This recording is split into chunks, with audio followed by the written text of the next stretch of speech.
We got a lot of questions over standard visitation, as probably a lot of family law attorneys do.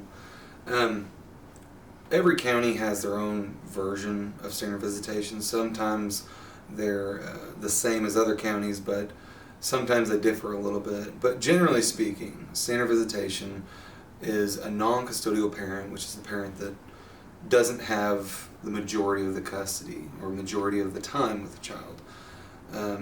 Normally that person is on kind of an every other weekend type of schedule.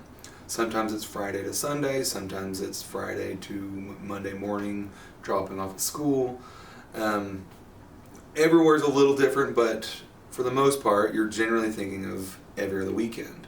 Now, it also includes things like a rotating holiday calendar, where you have the major holidays where both the custodial parent and the non-custodial parent, they're going to be rotating.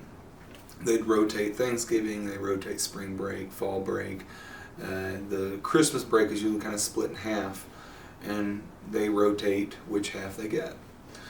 And summer, generally speaking, you're having some sort of equal time in the summer between the parents. Oftentimes when you have parents that live too far apart to make an equal time visitation schedule work, they end up with a standard visitation schedule simply because it's not practical. It's not practical to have the non-custodial parent having to wake up tremendously early to try to get their kids to school an hour away or 2 hours away, something the like.